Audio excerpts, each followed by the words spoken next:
Hello दोस्तों, तो आज की कहानी है उस इंसान की जिन्हें लोग भगवान मानते थे और कहते थे कि ना ही उनका जन्म हुआ था और ना ही उनकी मृत्यु हुई। वो बस इस दुनिया में कुछ समय के लिए रहने आए थे। तो ये कहानी है ओशो की, जिनका नाम का मतलब है सागर में लीन हो जाना। अब मैं आपको बताता हूँ कि असल में ओशो कौन थे। तो दिसंबर 1921 को एमपी में रायसेन जिले के गाँव कुचवादा में ओशो का जन्म हुआ। उनका नाम तब चंद्रमोहन जैन रखा गया था। ये एक बेहद गरीब घर में पैदा हुए थे, लेकिन वो पढ़ने लिखने में काफ़ी तेज तर्रार थे। तो इन्होंने अपना बचपन अपनी नानी घर में बिताया, क्योंकि इनके नाना नानी पैसे के मामले में थोड़े ठीक थे, मतलब संपन्न परिवार से थे। तो उन्होंने वहीं अपने नाना नानी के उधर से स्कूलिंग की और वहाँ से फिलोसॉफी की पढ़ाई की, और वहीं जबलपुर के कॉलेज से इन्होंने अपना ग्रेजुएशन कंप्लीट किया और फिर मास्टर्स करने के लिए जबलपुर से निकलकर ये सागर यूनिवर्सिटी पहुंचे और फिर वहाँ से ही फिलोसॉफी में पोस्ट ग्रेजुएशन की।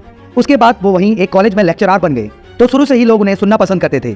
वो ऐसे ही धर्म, रिलेशनशिप, सेक्स, इन सभी चीज़ों से रिलेटेड ऐसी ऐसी बातें करते थे जिससे कि काफ़ी सारे लोग ऑफेंड भी हो जाते थे। तो ये सब देखकर उनको उस कॉलेज से निकाल दिया गया। फिर वहाँ से निकलकर वो जबलपुर की एक यूनिवर्सिटी में पढ़ने लगते हैं, लेकिन बाद में वो वहाँ से भी निकाल दिए जाते हैं।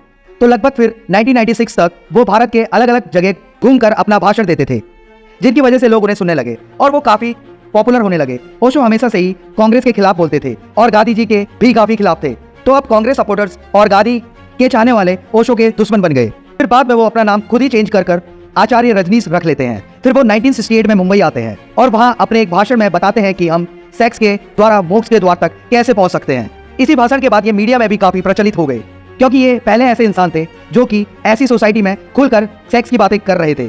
फिर आचार्य रजनीश ने संन्यास के मतलब को ही पूरा चेंज कर दिया। उन्होंने 1979 में नव सन्यासी की बुनियाद रखी। इस नव सन्यासी का अर्थ यह है कि आप संसार से दूर रहकर नहीं, बल्कि संसार के भीतर रहकर ही संन्यास लो। परिवार, दोस्त यार सबके होने के बावजूद भी आप सन्यासी का पालन करो।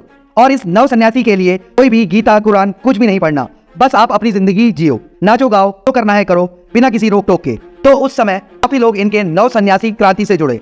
ज्यादातर लोग विदेश के थे इसमें।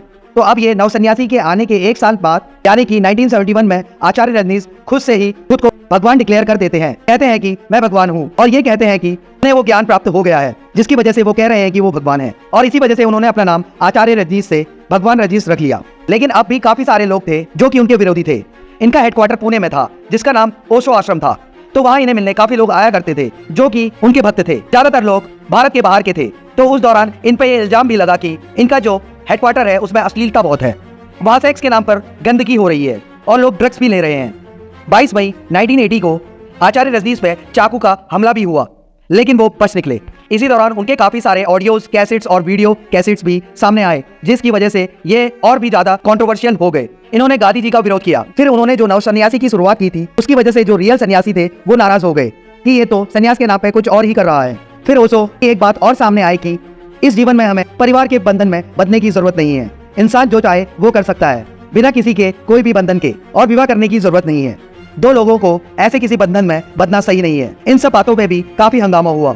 फिर उन्होंने ये भी कहा कि किसी धर्म से बंधने की जरूरत नहीं है, धर्म भी एक बंधन है। इस बात पे भी काफी बवाल हुआ। फिर उनकी एक किताब भी आई थी, संभोग से सन्यासी तक। इस पे भी काफी कुछ हुआ। इसी दौरान ओशो की तबियत भी खराब हो गई। तो उनके कुछ भक्तों ने कहा कि आप भारत से अमेरिका आ जाएं, यहाँ आपका इलाज कराया जाएगा। 1981 में ओशो अमेरिका पहुंचते हैं इलाज के लिए। तो फिर वहाँ उनका इलाज हुआ और वो ठीक हो गए। तो उनके भक्तों ने कहा कि आप कुछ समय यहीं अमेरिका में ही रहिए हमारे साथ। तो इसके लिए भी ओशो मान गए। तो वहाँ एक जगह है सेंट्रल ओरेगन। तो यहाँ ओशो के भक्तों ने 64 एकड़ जमीन खरीदी और उनके लिए एक आश्रम बनाया। बाद में इस आश्रम का नाम रजनीशपुरम रखा गया। करीब 10,000 उनके भक्त वहीं उनके आश्रम में रहते थे। वहाँ रहने का ये उसूल था कि जिसको जैसे रहना है रहो, किसी की रोक टोक मत सुनो। तो कहीं वहाँ रहने वाले लोगों का इंटरव्यू भी हुआ। उन लोगों ने बताया है कि कई बार लोग वहाँ बिना कपड़ों के भी घूमते थे। जब जो मन करता था तब वो करते थे, कोई कुछ कहने वाला नहीं था। फिर धीरे धीरे कर ये सब बातें अमेरिका तक पहुंची। पता चला कि ये तो काफी गलत चीजें सिखा रहा है। तो फिर वहाँ 3 साल रहने के बाद 1984 में वहाँ ओशो के कुछ भक्त और ओशो को गिरफ्तार कर लिया गया।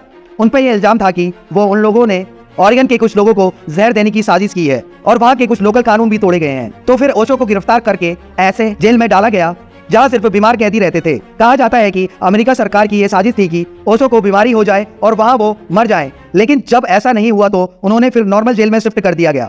12 दिन जेल में रहने के बाद करीब $12 मिलियन देकर ओशो को जेल से छुड़ा दिया गया, इस शर्त पर कि अब वो करीब 5 साल तक अमेरिका वापस लौट कर नहीं आएंगे। तो फिर वहां से निकलकर ओशो ग्रीस पहुंचे, लेकिन तब तक वहां भी उनकी बातें फैल चुकी थी, तो उन्हें वहां भी पनाह नहीं मिली।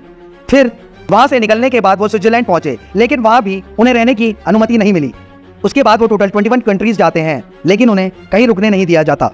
तो फिर 1987 में वो वापस हिंदुस्तान आ जाते हैं। फिर वहीं पुणे के अपने हेडक्वार्टर पे अपना भाषण वगैरह देते हैं। लेकिन फिर कहा जाता है कि जब वो अमेरिका के जेल में थे तब उन्हें एक स्लो पॉइजन दिया गया था, जिससे कि धीरे धीरे उनकी मौत हो जाए। तो फिर पुणे में ही धीरे धीरे उनकी तबीयत बिगड़ने लगी। फिर 19 जनवरी 1990 में पुणे में ही ओशो की मौत हो जाती है। तो ओशो का कहना यह था कि मौत का मातम मत मनाओ, मौत का जश्न मनाओ। तो ओशो के मौत के बाद भी उनके जितने भी भक्त थे उन सब ने जश्न मनाया, नाचे गाए और फिर उनका अंतिम संस्कार किया। तो जो ओशो की समाधि है उस पर यह लिखा है कि वो ना तो कभी मरा ना ही कभी पैदा हुआ, वो बस 11 दिसंबर 1931 से लेकर 19 जनवरी 1990 तक इस धरती पर रहने आया था। तो फिर जितनी भी ओशो की प्रॉपर्टीज थी उनको लेकर लड़ाई शुरू हो गई। तो जब लड़ाई शुरू हुई उस वक्त एक खुलासा होता है कि ओशो की मौत क्या नेचुरल डेथ थी या फिर उन्होंने अपना शरीर खुद त्यागा या फिर ये एक मर्डर है।